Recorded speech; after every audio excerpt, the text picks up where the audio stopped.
The almond is the very first tree to flower.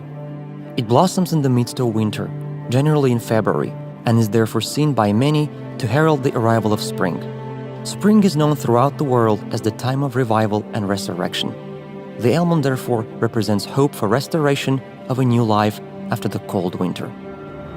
It was late February 1992, just as the almond trees had scattered their blossoms throughout the small town of Khojaly, that it played witness to the snow turning an unnatural color of red. Relentless persecution and mass killing of Jews, both in Germany and in countries occupied by the Nazis, is considered to be one of the terrifying chapters in world history. The tragedy resulting in the genocide of 6 million Jews is well known by a word which sounds similar in all languages: Holocaust. On the 10th of June 1944, 642 inhabitants of the village of Oradour-sur-Glane, France, were brutally murdered. In 1994, in 100 days, one country became a massive graveyard for almost 1 million people. The name of the small country located in Central Africa is Rwanda. On the 11th of July 1995, in one of the not well-known towns of Europe, more than 8,000 men and boys were massacred. Now we all know the name of this town: Srebrenica. Over the night of 25th and 26th February 1992, 613 people, including 106 women and 63 children, were killed with an unseen cruelty and unimaginable savagery in one town of Azerbaijan. The name of that town is Khojaly. The similarity of all the above-mentioned events is that victims were targeted only because they belonged to a certain ethnic group or nation, as Jews in Europe, French in Oradour, Tutsis in Rwanda, Bosnians in Srebrenica, and Azerbaijanis in Khojaly.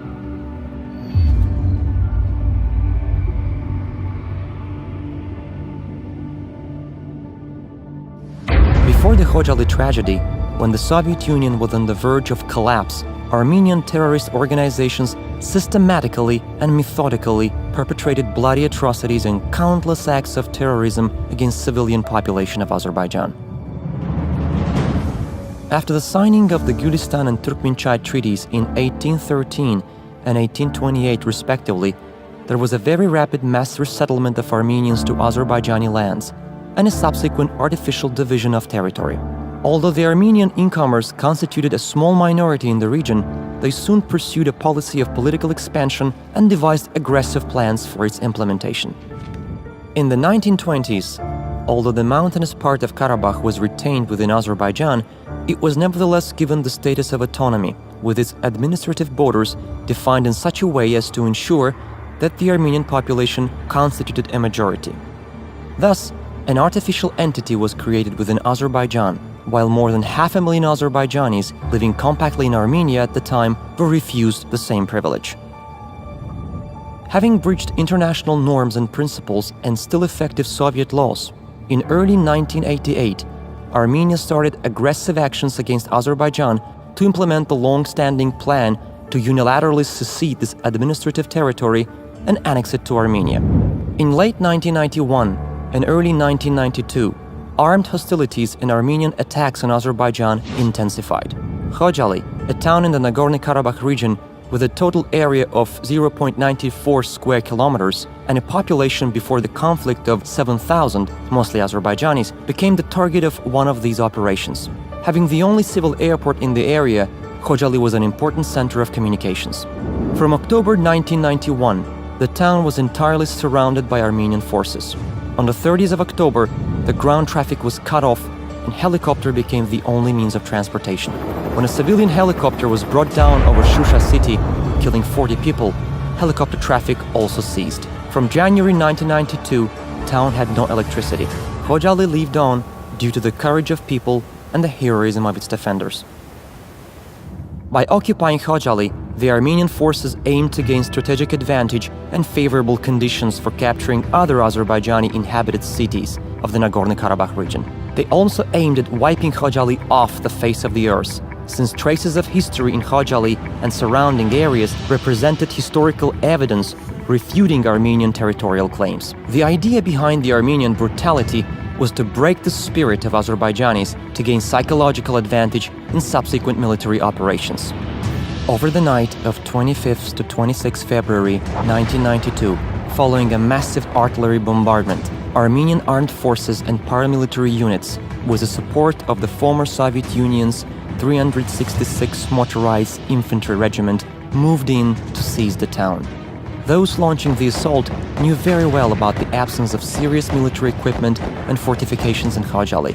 Despite that, the town had been encircled and shelled with heavy artillery. Once the assault began, around 2,500 remaining inhabitants tried to leave with the hope to reach the nearest area under Azerbaijani's control, but they hoped in vain. Armenia had spread rumors that allegedly a humanitarian corridor was left open for peaceful population to leave the town. However, soon it turned out that the claimed corridor was nothing but an ominous trap. The fleeing people were either killed by gunfire from Armenian military posts or captured near the villages of Nakhchivanli and Pirjamal. Others, mainly women and children, died from frostbite while wandering in the mountains. Only a few were able to reach Aghdam. Undoubtedly, what happened in Khojaly was the largest massacre of the conflict. In all, the assault and capture of the town took the lives of 613 of its people, including 106 women, 63 children, and 70 elderly. 1,275 were taken hostage, while the fate of 150 people remains unknown. The town was razed to the ground. In the course of that tragic night, 487 inhabitants of Khojaly were wounded, including 76 children. 8 families were completely wiped out. 130 children lost one parent and 26 children lost both. Of those who perished, 56 were killed with particular cruelty. They were variously burned alive, beheaded, or had eyes gouged out. Pregnant women were bayoneted in the abdomen. One of the ideologists of the Khojaly Genocide, Serge Sargsyan, who afterwards became president of the Republic of Armenia, made a blunt confession in his interview to British journalist Thomas Deval. Before Khojaly, the Azerbaijanis thought that they were joking with us. They thought that the Armenians were people who could not raise their hand against the civilian population. We were able to break that. Undeniably, this was an unprecedented example for breaking a stereotype from all wars that the history of mankind has ever witnessed. Unfortunately, the genocide in Azerbaijani town of Khojaly was not an isolated and standalone act. In fact, the level of brutality and the atrocities committed in Khojaly set a pattern of destruction that Armenian troops adhered to for the rest of the conflict. The official investigation conducted in Azerbaijan has found the inherent elements to qualify the acts committed in Khojaly as the crime of genocide, as defined under international law, including in particular the Convention on the Prevention and Punishment of the Crime of Genocide. These actions against the peaceful population also flagrantly violate norms and principles of international humanitarian and human rights law, including the Geneva Conventions of 1949 and their additional protocols, and the Universal Declaration of Human Rights. Over the past few years, the international community has made significant strides towards recognition of the genocide in Khojaly. So far, the legislative bodies of Bosnia and Herzegovina, Colombia, the Czech Republic, Honduras, Jordan, Mexico, Pakistan, Panama, Peru, Romania, and Sudan, as well as from more than 10 states in the United States of America, have adopted parliamentary resolutions on recognition of the Khojaly Genocide. More than 2 decades after the Khojaly Genocide, our grief and our outrage over the atrocities committed has not diminished. Our hearts are broken, but our spirits are not. We took our lessons from history and chose the path of development. Despite being involved in this conflict, Azerbaijan has undergone a period of rapid socio-economic development in recent years.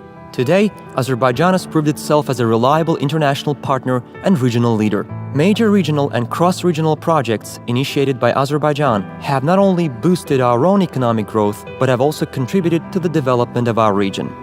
We are a proud nation with ancient history and traditions, a country which has always been a place of tolerance and safe haven for different ethnic groups and national minorities. We believe that our shared values of humanity can only be preserved by our joint efforts. We also believe that one day justice will triumph and the occupied territories of Azerbaijan will be freed, so that the millions of IDPs and refugees will get the chance to return to their historical homes.